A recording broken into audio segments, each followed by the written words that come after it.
જીવ જ્યારે જ્ઞાની પાસે જાય છે શું કામ જાતો છે? પ્રથમમાં પ્રથમ જીવ એટલા માટે જાય છે કે હે પ્રભુ, હું આ સંસાર તાપથી હવે કંટાળ્યો છું ને ચાર ગતિમાં રખડી રખડીને મને હવે ગૂંગણામણ થાય છે, તો એમાંથી કોઈ છૂટવાનો માર્ગ હોય એ આશયથી જીવ જ્ઞાની ધર્માત્મા પાસે જાય છે. કોઈ ભૌતિક સુખના આશય કે મને પૈસા મળે, મારા શરીરનો રોગ ટળી જાય, મારા કુટુંબની અંદર સંપ રહે, એ આશયથી જે જીવ જાય છે એને ધર્માત્માની વાણી ફળતી નથી. હા, અંદર પોતે જેને ચાર ગતિના દુઃખ વાસ્તવિકપણે દુઃખ લાગ્યા છે, દેવોના ભોગ પણ જેને તરણા જેવા આવે ભાસે છે, નરકના દુઃખો તો દુઃખરૂપ છે, પણ સ્વર્ગ ગતિ પણ એને એટલી જ દુઃખરૂપ લાગે છે. એને હવે શાશ્વત નિત્ય આનંદની જરૂર છે. એને એવા સુખની જરૂર છે કે જે કદાપી સુખ ટળે નહીં અને અંશે અંશે અંશે વૃદ્ધિગત થતા થતા પરિપૂર્ણ શાદી અનંત સુખ રહે. એવા એ સુખની જેને હવે તલપાપડ અને જિજ્ઞાસા થઈ છે, એવો જીવ જ્ઞાની પાસે જઈને પોતાનું કલ્યાણ કઈ રીતે થાય ત્યારે એને જ્ઞાની કહે છે કે ખરેખર જો તને સંસારમાં દુઃખ લાગ્યું હોય, એક પણ પદાર્થમાં તને સહેજ પણ સુખ ન ભાસતું હોય, તો હવે તું તારા વર્તમાન ઉપયોગને આત્મા તરફ પલટાવી અંદર આનંદ સ્વરૂપ પ્રભુ પરમાત્મા બિરાજમાન છે ત્યાં તું પહોંચી જા, તો તને શાશ્વત અને અક્ષય સુખની પ્રાપ્તિ થશે. ત્યારે પાછો પ્રશ્ન થયો કે પ્રભુ તમારી વાત સાચી, પણ મને અંદર માર્ગ દેખાતો નથી.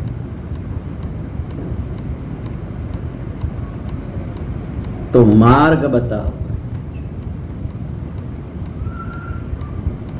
જીવને આત્મા તરફ જવાનો માર્ગ જોઈએ છે. જનાર છે વર્તમાન ઉપયોગ પરિણતિ. વર્તમાન જ્ઞાન પરિણતિને આત્મા તરફ જવું છે, પણ જ્ઞાન પરિણતિને માર્ગ મળતો નથી. કઈ રીતે આત્મા તરફ જાણ? એવા જીવને આ બીજો બોલ કહે છે કે અંતરના ઊંડાણમાંથી પોતાનું હિત સાધવા જે આત્મા જાગ્યો, અહીંયા જે આત્મા એટલે વાસ્તવિકપણે બીજા આત્માની વાત ન લેવી, પોતાની લેવી.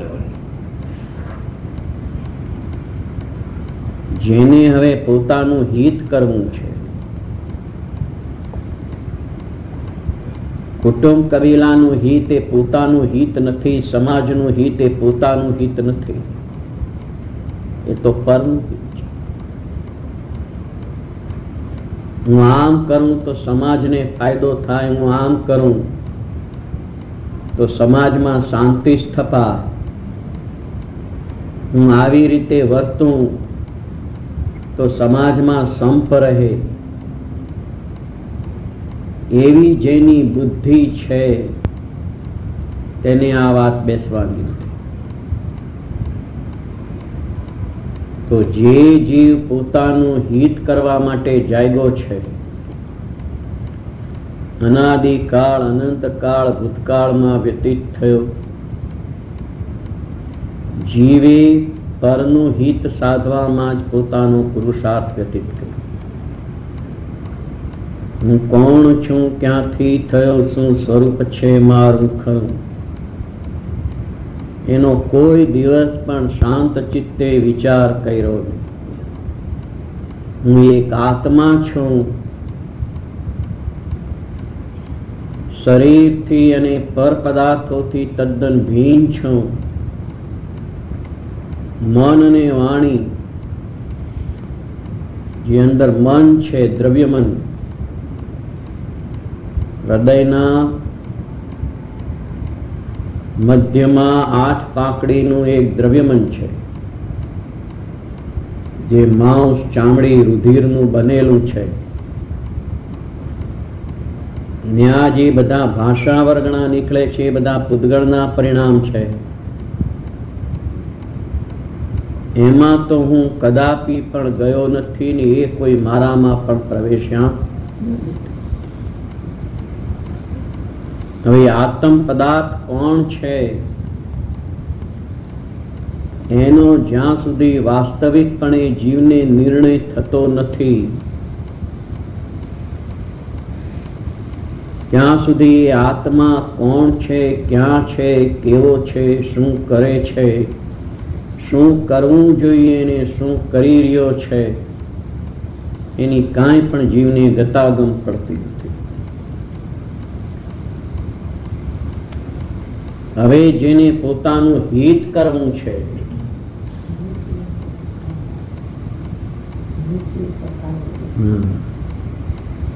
તો ઊંડાણમાંથી આવશે. જેને શરીર, મન, વાણી અને પર પદાર્થોની રુચિ છે, દેવગુરુ શાસ્ત્રની જેને રુચિ છે, એને રાગમાં જેની રુચિ છે, એ બધા જીવોને સંસારની રુચિ છે. મોક્ષ જોઈએ છે, પણ મોક્ષનું સાધન જે આત્મા છે એની રુચિ કરતો નથી. અને આત્માથી જે ભિન્ન પદાર્થો છે એની રુચિમાં પડ્યો છે. અન્ય એમ કે છે કે જેને આત્માનું હિત કરવું છે એવો જેને ભાવ અંદરના ઊંડાણમાંથી ઉત્પન્ન થયો છે, રાગ ભાવ, એ કઈ વિતરાગ ભાવ નથી. જે રુચિ ઉત્પન્ન થઈ છે, જે મહિમા ઉત્પન્ન થયો છે, જે ભાવના ઉત્પન્ન થઈ છે કે મારે તો મારા આત્માનું જ કલ્યાણ કરવું છે, હું પરનું કલ્યાણ કરી શકતો નથી. કારણ કે જ્યાં સુધી હું પરનું કલ્યાણ કરવા જઈશ ત્યાં સુધી હું મારા આત્માનું અકલ્યાણ કરી રહ્યો છું.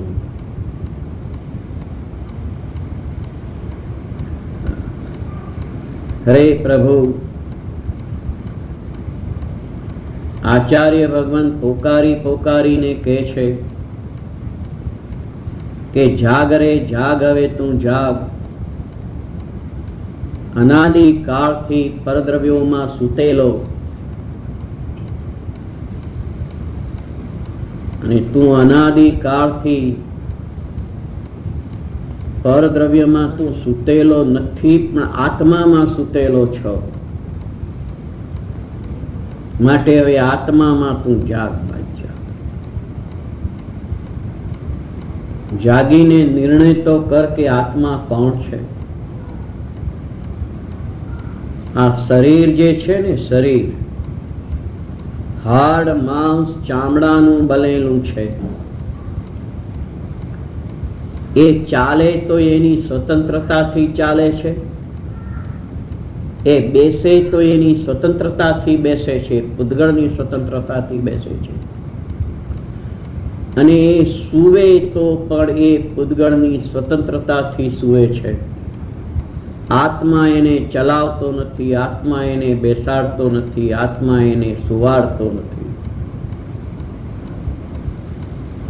જગતમાં મળદું પણ જે પડ્યું છે એની સ્વતંત્રતાથી ત્યાં પડ્યું છે. એ આત્મા ગયો એટલે મળદું પડ્યું છે એમ નથી.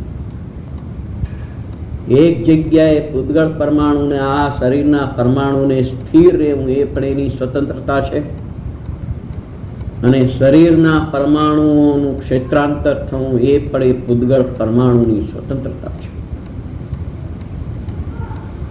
આ જે ભાષા વર્ગણા નીકળે છે, જે શબ્દો નીકળે છે, એમાં આત્મા અંશે પણ કરતા થતો નથી, કારણ કે એ બધા પૂતગળ પરમાણુના પરિણામ છે. તો આવો કોઈ અંદર એવો પદાર્થ છે કે જે અંદર તદ્દન આ દેહ, વાણી અને મનથી અંદર તદ્દન જુદો હોય, તો કે છે એ આત્મા છે. તો એ આત્મા શું કરે છે? તો યથાર્થપણે જોઈએ તો આત્મા જ્ઞાન કરી રહ્યો છે. સમય રાગના પરિણામ આત્મા કરતો થાય છે આત્મામાં, આત્મા એ પરિણામને કરતો નથી. જો એક નિર્ણય કરો, આ શરીરને ભૂલી જાઓ, અંદર જે હાડકા, ચામડા, માંસ, આંતરડા જે કાંઈ છે એને સર્વને ભૂલી જાઓ, ને એક અરૂપી ચૈતન્ય તત્વ અંદર બિરાજમાન છે એને લક્ષ્યમાં લાવીને એનો વિચાર કરીને એને મુખ્ય કરીને એ અરૂપી અમૂર્તિ પદાર્થ જે ચૈતન્ય ગોળો જે છે અંદર, એની વર્તમાન અવસ્થા કેવી છે? તો કે એની વર્તમાન અવસ્થામાં રાગ છે, વિકલ્પો છે, વિચારો છે.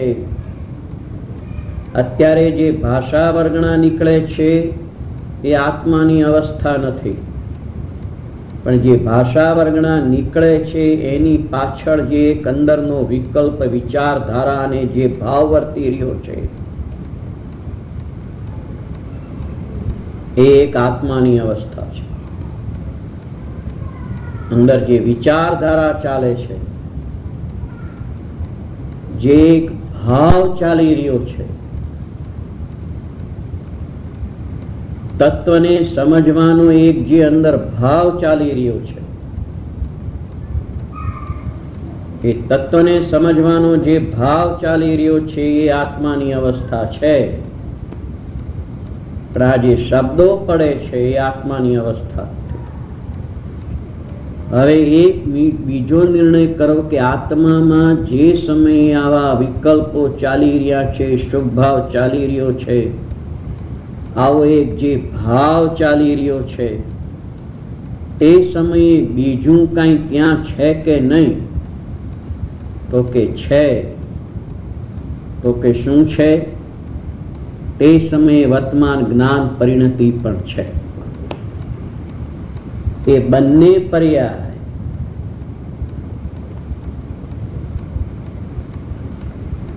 એ રાગ અને જ્ઞાન એ બંને પર્યાય આત્માની છે. હવે જે જ્ઞાન પર્યાય જે છે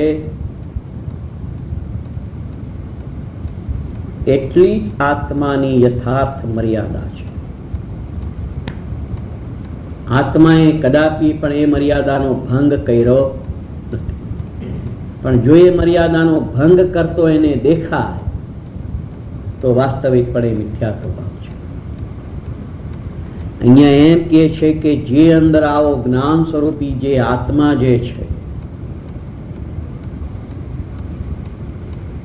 પોતાનું હિત જે અનાદિકાળથી પર્યાયમાં જે પોતાનું અહિત થઈ રહ્યું છે,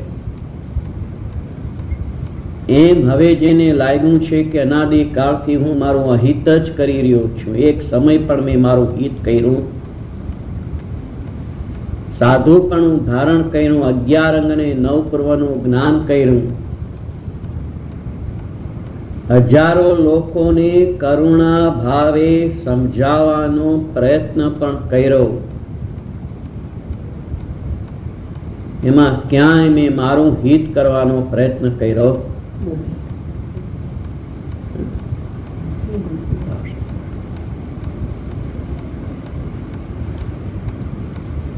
હવે જેને પોતાનું હિત કરવું છે એ ઉપર ઉપર ટપકે વાત કરે એ નહીં ચાલે. અંતરના ઊંડાણમાંથી જેને પોતાની હિત કરવાની લગની લાગી છે એને આત્મલગ્ની કહેવામાં, એને રુચિ જાગી છે.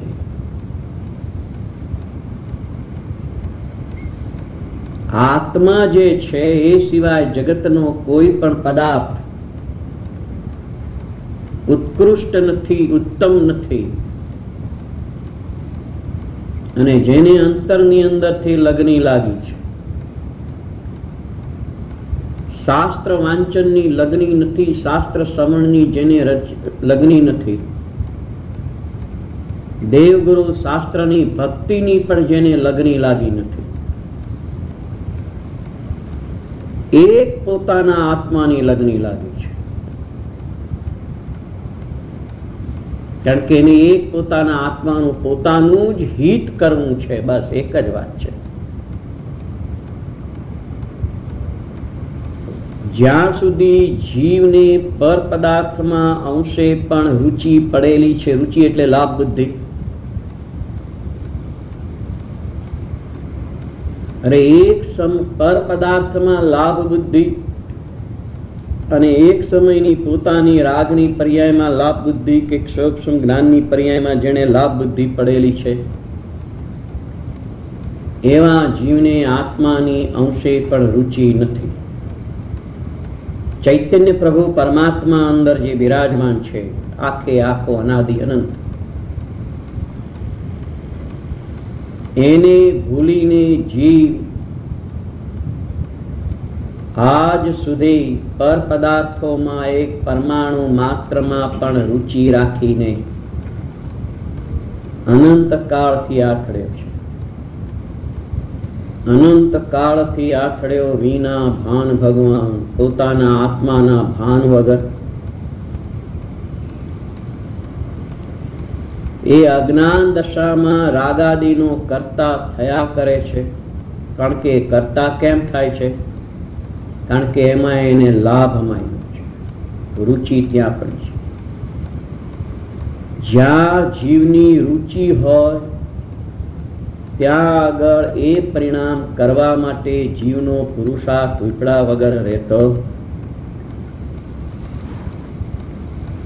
જો રાગમાં રુચિ હશે તો પુરુષાર્થ રાગ કરવામાં ઉપડશે. ક્ષોક્ષમ જ્ઞાનમાં રુચિ હશે તો પુરુષાર્થ ક્ષોક્ષમ જ્ઞાન કરવામાં રોકાશે. તો એ ખરેખર એને પોતાનું હિત કરવાની અંદરથી લગની લાગી.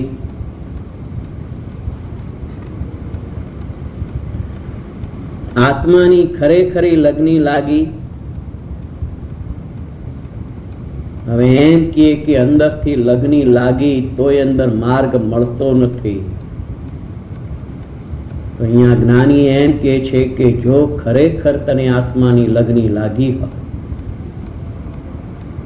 તો માર્ગ અંદર થયા વગર રહેશે નહીં. પરિણામ જે વર્તમાન પરિણામ છે આત્મા તરફ દોડ્યા વગર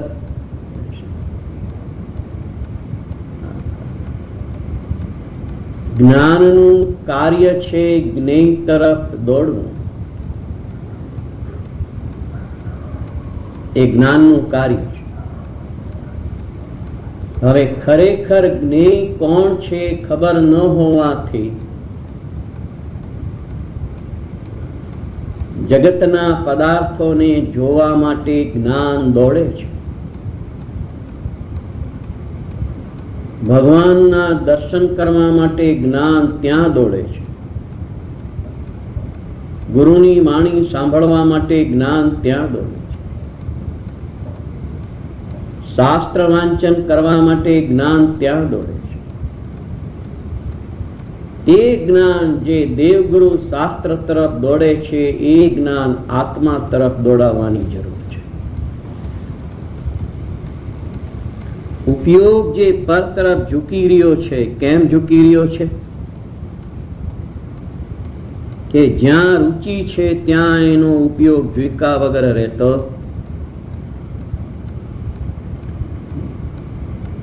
અંદર આત્મ પદાર્થ, અરે ભાઈ જોવું હોય તો જ્ઞાનને જ્ઞાયક તરફ વા. અંદર ચૈતન્ય ધ્રુવ પરમાત્મા છે, એને જો જ્ઞેય બનાવવામાં આવે, જ્ઞાનમાં જો એને જ લેવામાં આવે,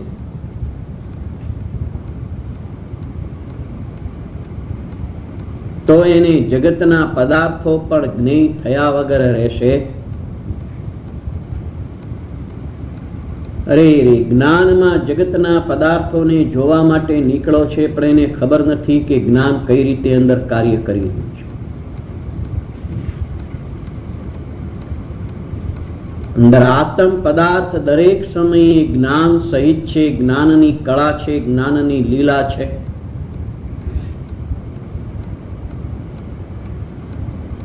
એની જેને વાસ્તવિકપણે આત્માનો ખ્યાલ નથી, એને આત્માની રુચિ પણ જાગતી. અંતરના ઊંડાણથી, કાલે દાખલો આપ્યો હતો કે માતાને પોતાના પુત્ર પ્રત્યે અંતરના ઊંડાણથી મમતા હોય છે. જ્યારે જે એની માતા નથી એવા માતાનો ભાગ ભજવે, વેશ ભજવે, તો પણ એને ઉપર ટપકે પુત્ર પ્રત્યે મમતા છે, પણ અંતરના ઊંડાણથી એને મમતા.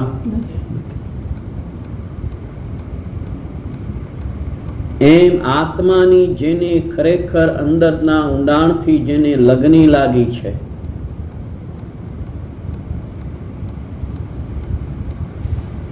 કે મારે મારું હિત કરવું છે,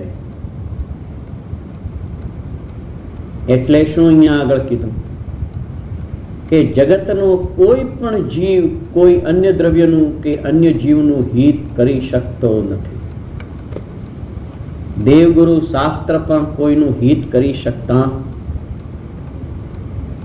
નિમિત્ત ઉપર એટલું બધું જોર આવી ગયું છે લોકોને કે પોતાનું હિત થતું દેખીને એમ અનુભવે છે કે મારું હિત દેવગુરુ શાસ્ત્રને લઈને થયું છે.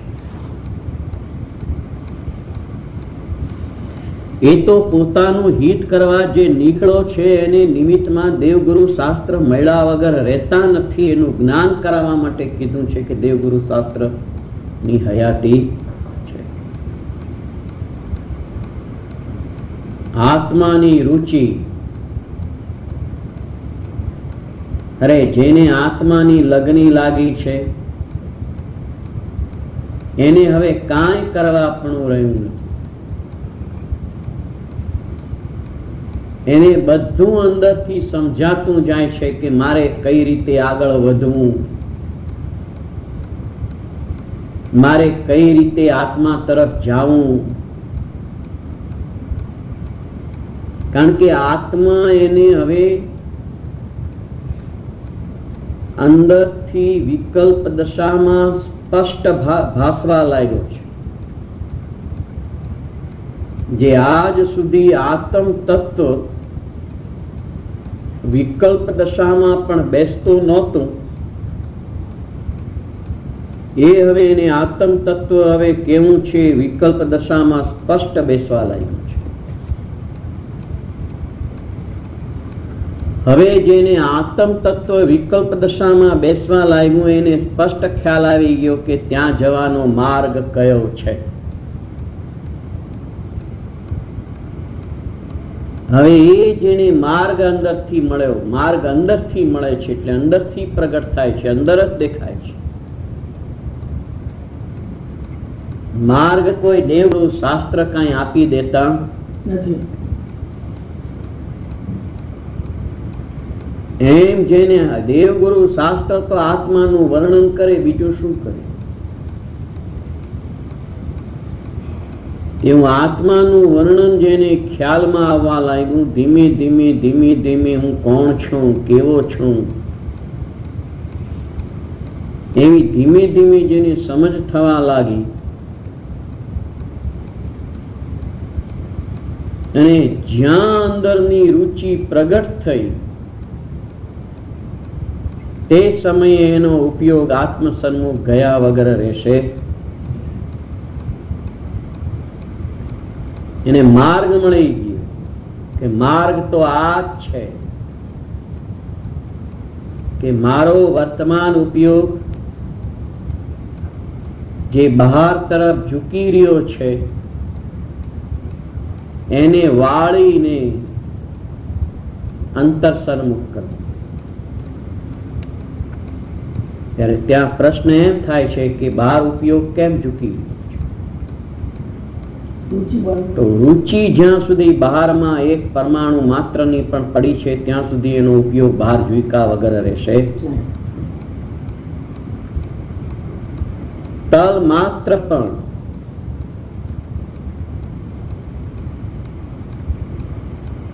રુચિનું જો એક પરમાણુ માત્રમાં પણ છે, કોઈ એમ કે અમને 1% રુચિનું જોર બહાર છે ને 99% આત્માની રુચિ છે, એમ કદાપી પણ બને નહીં. રુચિ પલટે તો 100% પલટે. એમ જેને આત્માનું હિત કરવાની જેને અંદરના ઊંડાણથી જેને લગની લાગી છે એને માર્ગ પણ અંદરથી મેળા વગર રહેશે.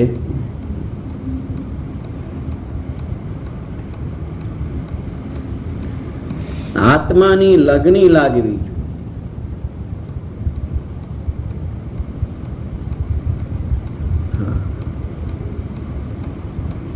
હે પ્રભુ, કરુણા બુદ્ધિ આચાર્ય ભગવંત જીવોને એમ સમજાવે છે કે અમને પણ જે આત્મદર્શન થયું એમાં અમારી પૂર્વ ભૂમિકા કઈ હતી એનું અમે વર્ણન કરીએ છીએ. એ વર્ણન સાંભળીને અજ્ઞાની પોતાના પરિણામ તપાસે છે કે જ્ઞાનીઓની પૂર્વ ભૂમિકા જેવી હતી એવી પૂર્વ ભૂમિકા મારી તૈયાર થઈ છે કે નથી થઈ.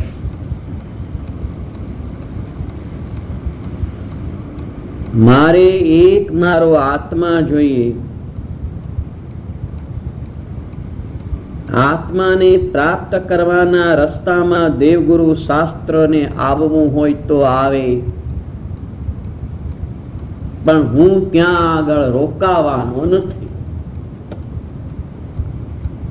મેં એક દ્રઢ નિર્ણય કરી લીધો છે કે જગતના પદાર્થો તરફ હવે હું રોકાવાનો નથી. મારી પાસે હવે એવો કોઈ વખત નથી, કારણ કે આજ સુધી અનાદિ કાળથી વાયદો કરી કરી કરીને હું વાયદામાં જ રહ્યો. પછી કરીશ, પછી કરીશ, પછી કરીશ. સોગાનીજી કહે છે, જે એમ કે છે કે હું આટલું સમજીને પછી કરીશ, એ જીવ કદાપી પણ પ્રાપ્ત કરી શકતો નથી.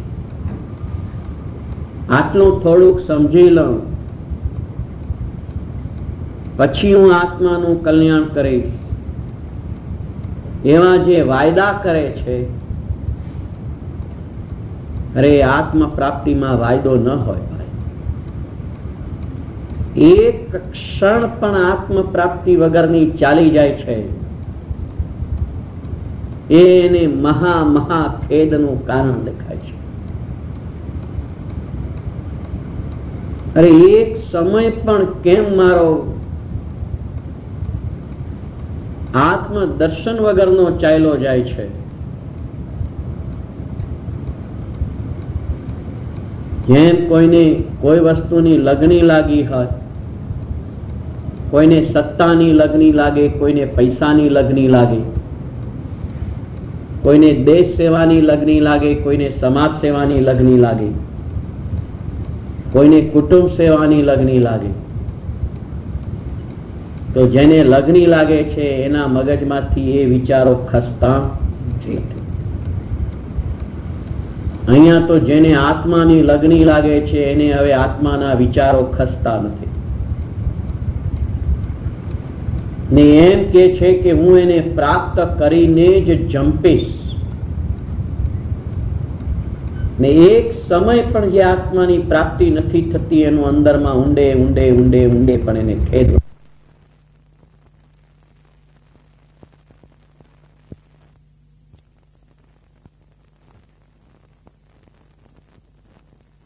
જોડાવું નથી. અને છતાં પણ જો જોડાવાય તો એમાં મને ક્યાંય રુચિ નથી. હું કોઈ પણ કાર્યમાં રુચિપૂર્વક જોડાઉં છું કે નથી જોડાતો એ પોતે નિર્ણય કરી લેવાનો છે. પોતાના પરિણામને તપાસી લેવાના છે.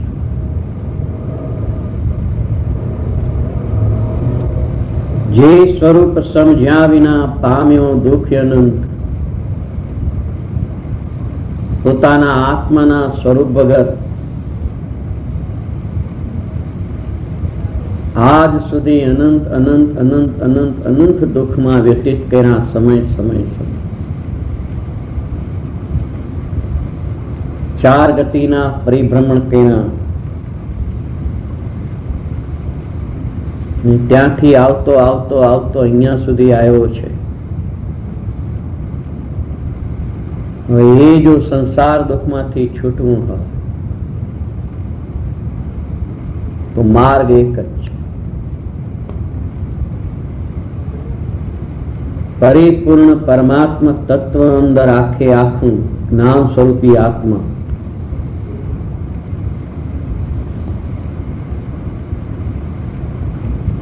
રાગથી રહિત અંદર પ્રભુ પરમાત્મા સિદ્ધ સમાન સદાપદ મેરો, એને ભૂલીને જે સ્વરૂપ સમજ્યા વિના પામે એને ભૂલી ગયું છે. જગતના પદાર્થોની જે ક્રિયા કરી શકતો નથી એ ક્રિયા કરવામાં ફોગટના પુરુષાર્થને વ્યય વેઠવી નાખે છે. અંતરથી લગ્ની લાગી,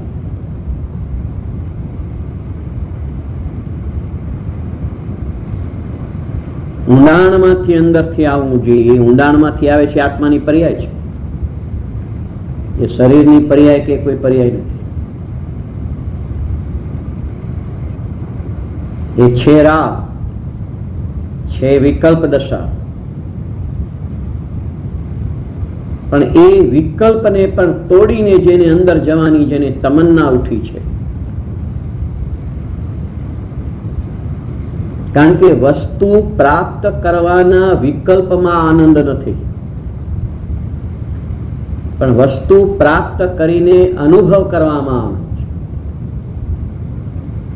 એટલે મારે આત્મા પ્રાપ્ત કરવો છે, પ્રાપ્ત કરવો છે, એ વિકલ્પમાં પણ જે સંતોષ આવી જાય છે એ પણ આત્માને પ્રાપ્ત કરી શકતો.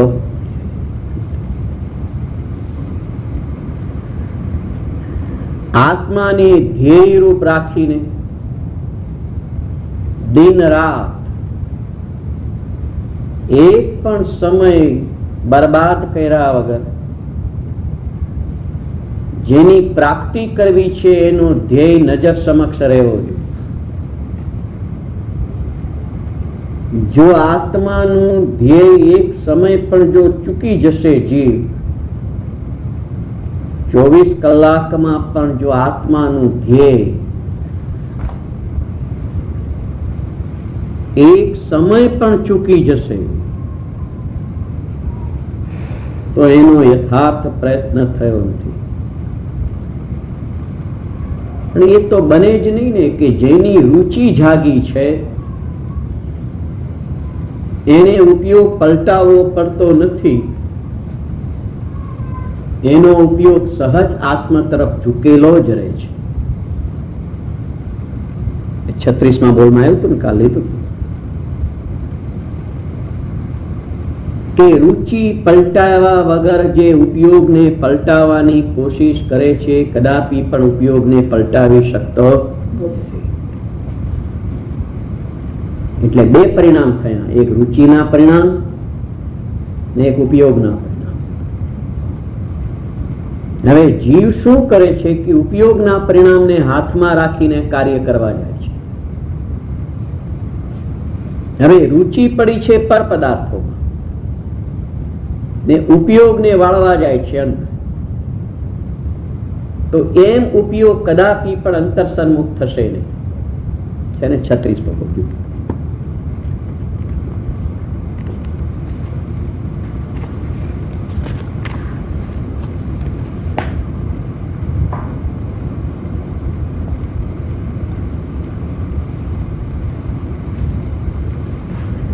જે પ્રથમ ઉપયોગનો પલટો કરવા માંગે છે, જે એટલે જે જીવ,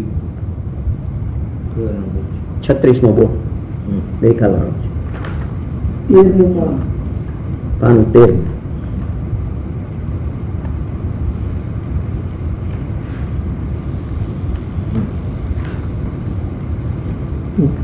પ્રથમ ઉપયોગનો ઉપયોગ એટલે વર્તમાન જ્ઞાન પરિણતિ, જે વિચારધારા છે તે ઉપયોગ,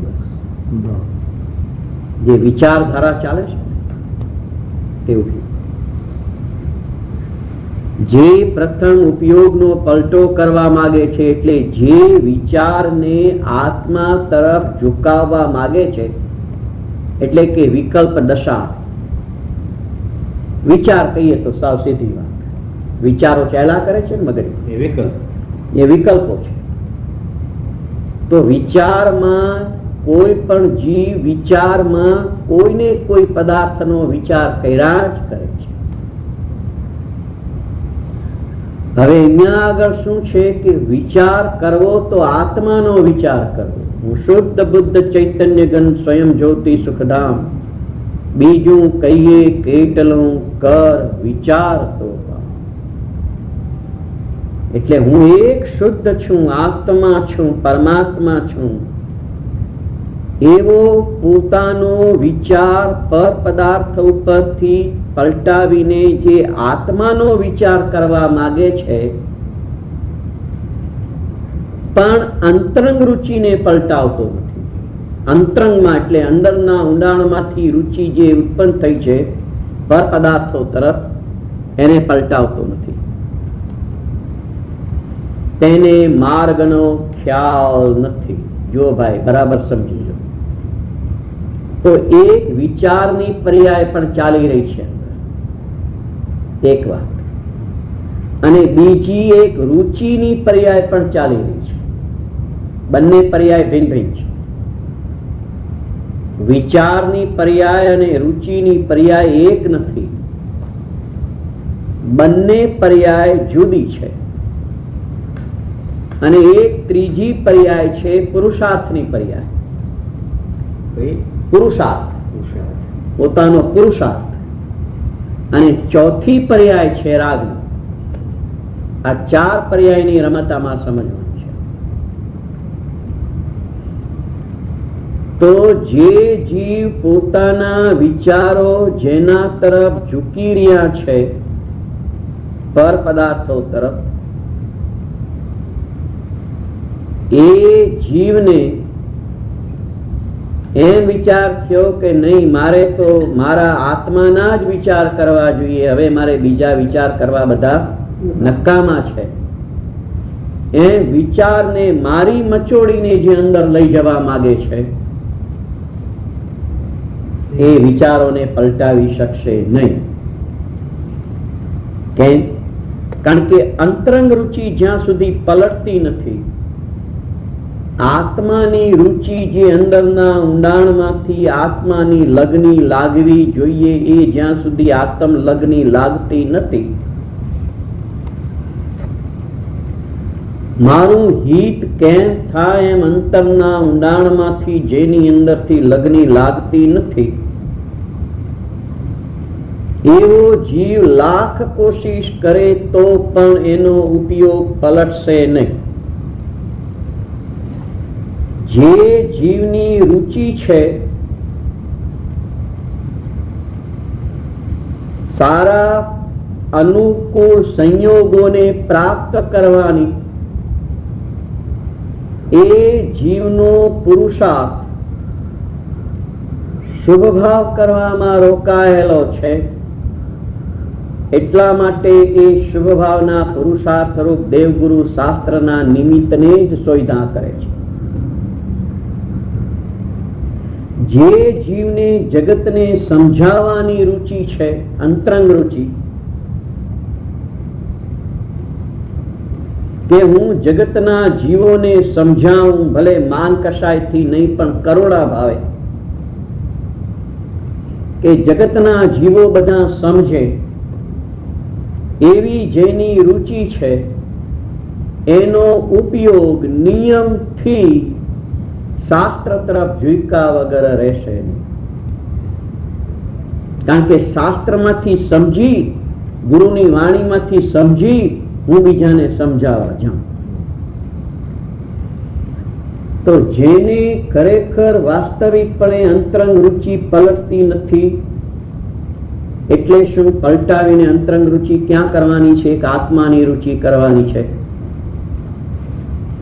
તો જે જીવની અંતરંગ રુચિ પલટતી નથી, એ લાખ કોશિશ કરીને ઉપયોગને જો પલટાવવાની કોશિશ કરશે તો એનો ઉપયોગ કદાપી પણ પલટશે નહીં. હવે નિયમ કરી લેવો કે મારો ઉપયોગ દિન રાત આત્મા તરફ ઝૂકે છે કે નથી ઝૂકતો. જો અંદરથી પોતાના પરિણામ તપાસતા જીવને એમ લાગે કે મારો ઉપયોગ આત્મા તરફ દિન રાત ઝૂકતો નથી, તો નિયમથી માની લેવાનું કે એને અંતરંગ આત્માની રુચિ હજુ પલટી જ નથી, આત્માની રુચિ થઈ જ નથી. કોઈ એમ કે અમને આત્માની રુચિ થઈ છે પણ આ ઉપયોગ એવો છે કે હજુ અંદર પલટતો નથી, કદાપી બને. શ્રદ્ધા ગુણના અવ્યક્ત પરિણામ છે. આપણે છે ને એક વસ્તુ નિર્ણય કરી લીધો કે જે ગુણના ગુણ તો કોઈ કાળે આપણે છદ્મસનું કેવળ જ્ઞાન થઈશું ત્યારે ખબર પડશે કે આ ગુણના પરિણામ છે.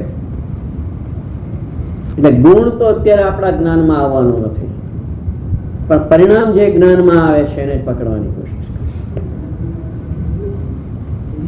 તો ઉપયોગના પરિણામ અને રુચિના પરિણામ અને રાગના પરિણામ અને પુરુષાર્થના પરિણામ, તો આ ચાર પરિણામમાંથી પ્રથમ કોને ગણવું પડશે? કે રુચિના પરિણામ. તો બાકી ત્રણ પરિણામને શું કરવું? કે એ એના ક્રમથી આવી જ જશે. જેને આત્માની રુચિ અંતરંગમાં જાગી છે એનો પુરુષાર્થ પણ અંદર જ ઝૂકશે. પુરુષાર્થ જો અંદર ઝૂકો તો ઉપયોગ પણ અંદર જ ઝૂકશે. ઉપયોગ પણ અંદર ઝૂકો તો રાગ પણ અંદર જ ઝૂકશે.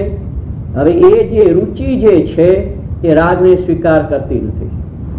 રાગ ઝૂકો છે અંદર, આત્માનો રાગ ઉત્પન્ન થયો છે, પણ જે રુચિ જે જાગી છે એ આત્માના રાગનો પણ અનાદર કરે છે. ત્યાં પણ એને સંતોષ લાગતો નથી.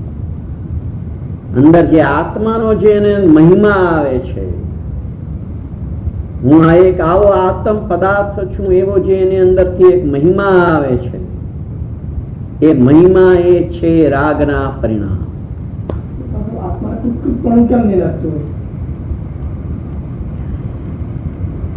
નથી લાગતું એ જ પુરવાર કરે છે કે હજુ આત્મા સિવાય ક્યાંક બીજે રુચિ પડેલી છે.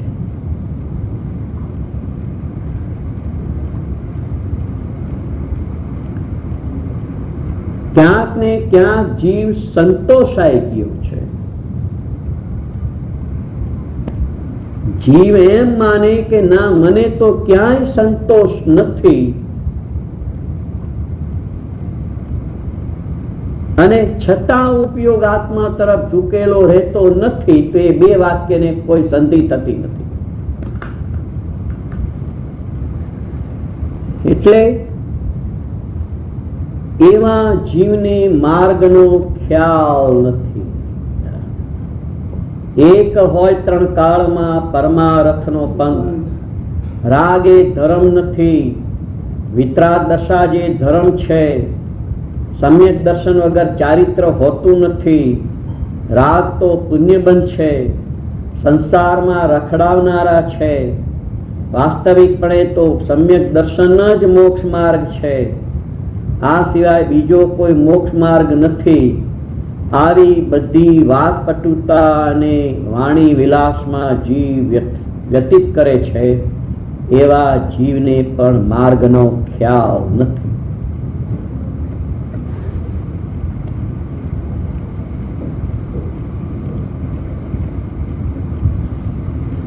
ગુરુદેવને સાંભળ્યા પછી, ગુરુદેવનું હાર્દ અને મર્મ સમજ્યા પછી જીવને જો એમ લાગતું હોય કે મને માર્ગનો ખ્યાલ છે, છતાં પણ કોણ જાણે આ રાગ અને ઉપયોગના પરિણામ કેવા છે કે હજુ અંદરમાં વળતા નથી, તો એ જીવને કરુણા બુદ્ધિએ એમ કહેવાનું કે ભાઈ તું જે કહેશ કે મને માર્ગનો ખ્યાલ છે, વાસ્તવિકપણે તને હજુ માર્ગનો ખ્યાલ જ નથી.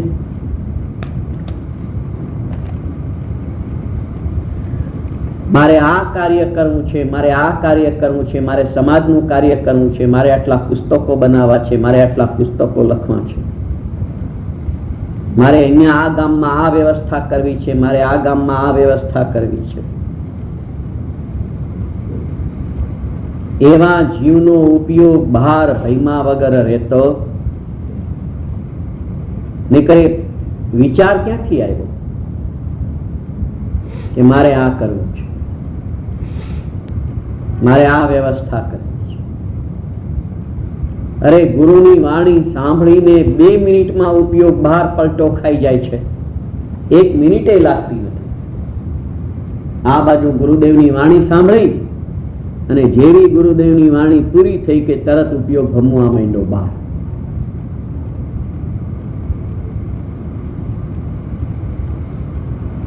હવે એને માર્ગનો ખ્યાલ જ.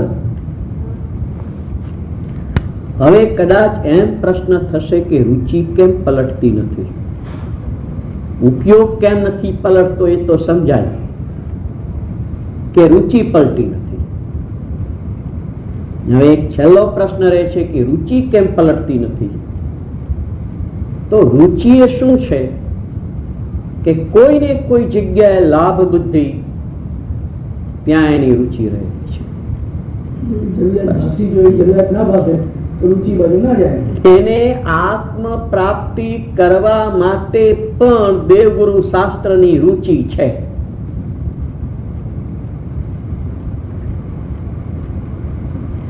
તો જેને આત્માની પ્રાપ્તિ કરવા માટે દેવગુરુ શાસ્ત્રની રુચિ છે, એને આત્માની રુચિ નથી, એનો ઉપયોગ દેવગુરુ શાસ્ત્ર પર કે ઝૂકેલો રહેશે, એને માર્ગની ખબર નથી.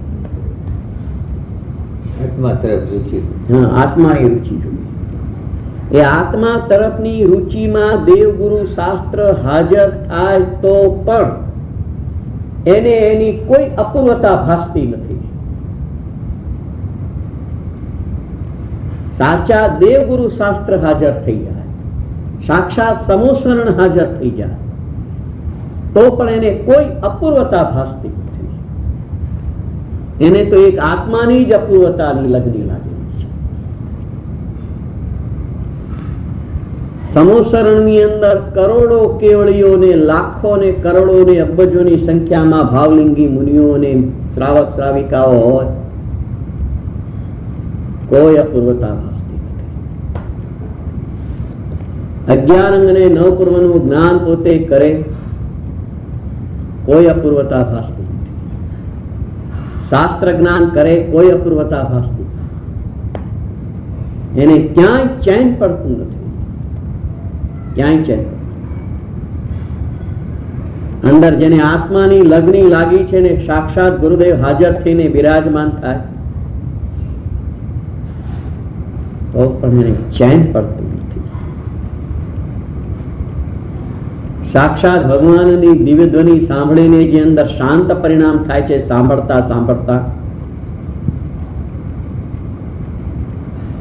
એ આત્માની અરુચિ છે. ભગવાનની વાણી સાંભળીને શાંત પરિણામ થાય એ આત્માની અરુચિ, તો કે હા અરુચિ છે. એને જે શાંતતા ભાસી એમાં એનો ઉપયોગ ગયો કે હા શાંતિ વળી, તો એનો ઉપયોગ એ શાંતિને પકડવા માટે ભગવાનની વાણી સાંભળવામાં જ એનો ઉપયોગ ભૂલી ગયો. તો એમાં જીવને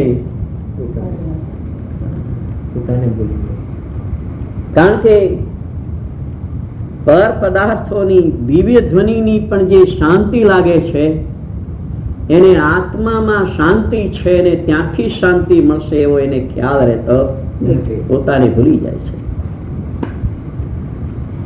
પોતાને ભૂલીને, પોતાને શાંત સ્વભાવી આનંદ સ્વભાવી આત્માને ભૂલીને ક્યાંક બહારથી શાંતિ મળે છે એવા અનુભવમાં એને આત્માની રુચિ જાગતી. જેને આત્માની અંતરંગ રુચિ જાગી નથી એને હજુ માર્ગનો ખ્યાલ જ નથી. હવે જેને માર્ગનો જ ખ્યાલ નથી એ માર્ગ ઉપર ચડશે કઈ?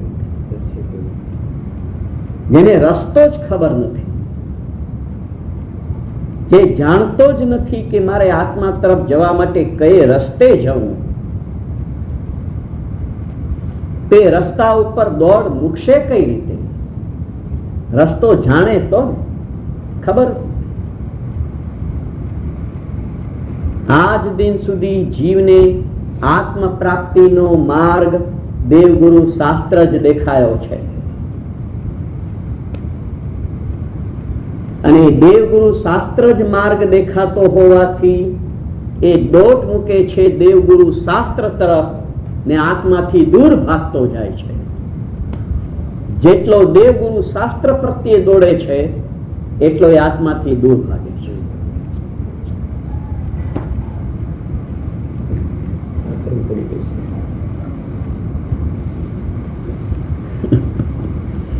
છે ને ચારે બાજુ દોડા દોડી ધમાધમી. અહીંયા તો ધંધાને એ ધમાધમીની વાત નથી, અહીંયા તો દેવગુરુ શાસ્ત્ર પ્રત્યે ધમાધમી. હા, દોડો રે દોડો, ભગવાન આવ્યા છે, ભગવાનની દિવ્ય ધ્વનિ છૂટવાની છે, જલ્દી દોડો જલ્દી દોડો, પહોંચો. ભગવાન બેઠો છે એટલા માટે તો સોગાનીજીને બધા કહેતા હતા ચાલો અમે અત્યારે ગુરુદેવના દર્શન કરવા જઈએ છીએ, ત્યારે કે તમે બધા જાઓ. લોકો દોડતા હતા, જ્ઞાની દોડતો નથી, જ્ઞાની આત્મા તરફ દોડે છે. અજ્ઞાની દેવગુરુ શાસ્ત્ર તરફ દોડે છે. કારણ કે જ્યાં એને શાંતિનો માર્ગ દેખાય છે ત્યાં દોડે છે.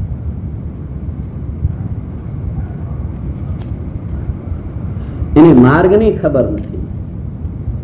પ્રથમ રુચિનો પલટો કરે તો ઉપયોગનો પલટો સહજ થઈ જશે. યથાર્થ માર્ગની યથાર્થ વિધિનો આ ક્રમ છે. કોઈને આત્માની પ્રાપ્તિ કરવી હોય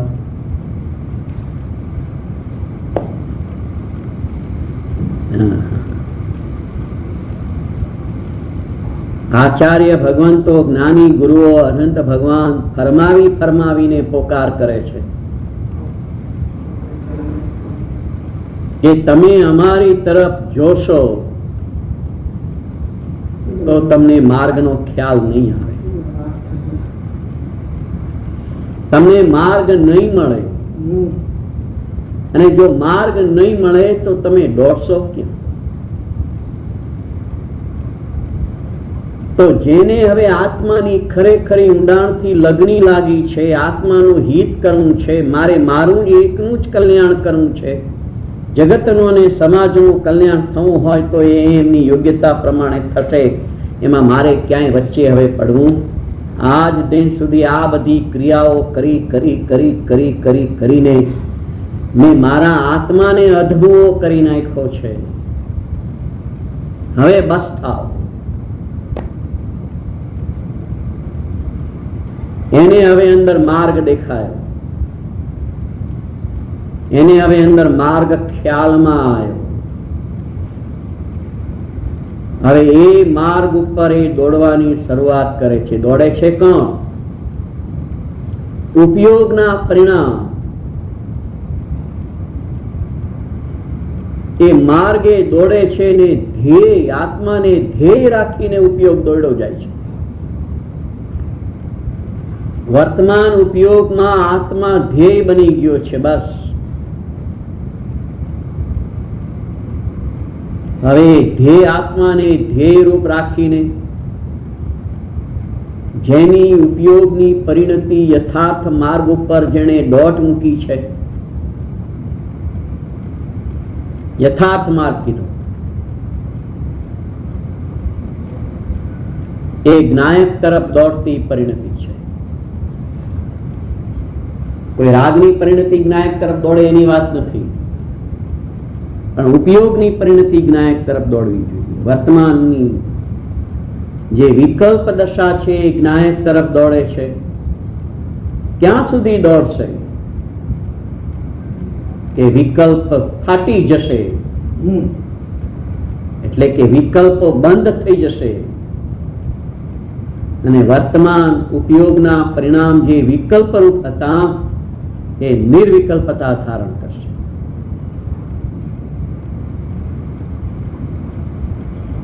આ એક માર્ગની યથાર્થ વિધિ છે. આ સિવાય જે કાંઈ ક્રિયા કરવામાં આવે છે ઉપયોગની, બીજી ક્રિયાની તો વાત જ નથી. જેટલો ઉપયોગ પર સન્મુખ ઝૂકે છે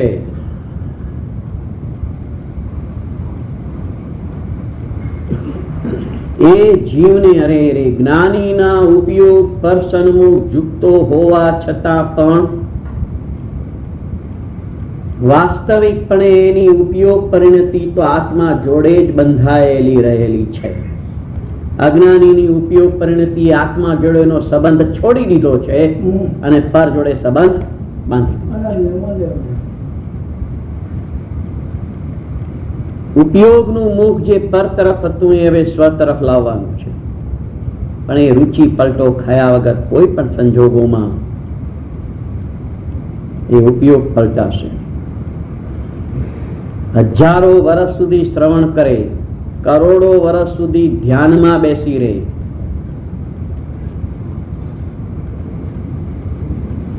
તો પણ આત્મકલ્યાણ નહીં થાય. પણ એક સમય જો રુચિ પલટો ખાશે તો એનું આત્મકલ્યાણ નિશ્ચિત છે.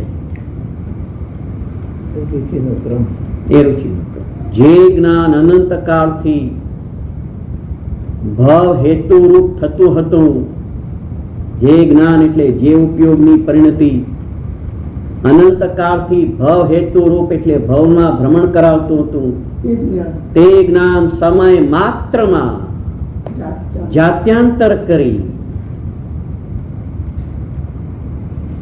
જે ઉપયોગ અનાદિ કાળથી પર તરફ ઝૂકીને ભવનું હેતુ એટલે ભવનું કારણ થતું હતું, એ ઉપયોગને એક સમયની અંદર જાત્યાંતર એટલે અંતર સન્મુખ કરી ભાવ નિવૃત્તિ રૂપ કર્યું.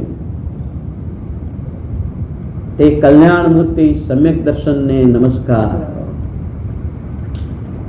પણ એ ઉપયોગ જે અનાદિ કાળથી ભવ હેતુ રૂપ થતો તો એને સમય માત્રમાં ભવ નિવૃત્તિ રૂપ જાત્યાંતર કરીને કરવો કઈ રીતે?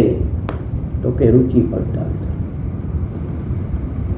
કઈ પલટાવાનું નથી, રાગ પલટાવાનો નથી, સંયોગો પલટાવાના નથી, ગમે તેવા પ્રતિકૂળ સંયોગો હોય તો અનુકૂળ સંયોગને લાવવાના નથી. અરે કદાચ ગામમાં મંદિર ન હોય તો મંદિર બંધાવવાની પણ જરૂર નથી, કારણ કે ગુરુદેવને જયારે સમ્યક દર્શન થયું ત્યારે કોઈ મંદિરની હયાતી નહોતી. 1978 સમ્યક દર્શન થયું ને 1996 મંદિરની અહીંયાથી થઈ. 18 વર્ષ પછી ના, બહેનશ્રીને સમ્યક દર્શન થયું ત્યારે ગુરુદેવ સ્થાનકવાસીમાં હતા. એ તો આ વાત બેસવી જ કઠણ પડશે. શરીરની ક્રિયાઓ અને સમ્યક દર્શન જોડે શું સંબંધ છે?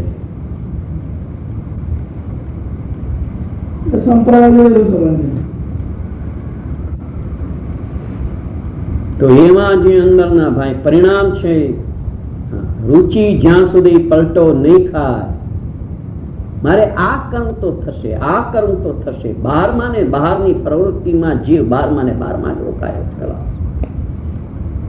ખ્યાલ જ નથી આવતો કે માર્ગ કયો છે, અને માર્ગના ખ્યાલ વગર માર્ગ ઉપર એ ચડી પણ શકતો નથી. ને જ્યાં સુધી માર્ગ ઉપર ચડે નહીં ત્યાં સુધી એ ધ્યેયને પણ પહોંચી વળતો નથી. વિશેષ કારણ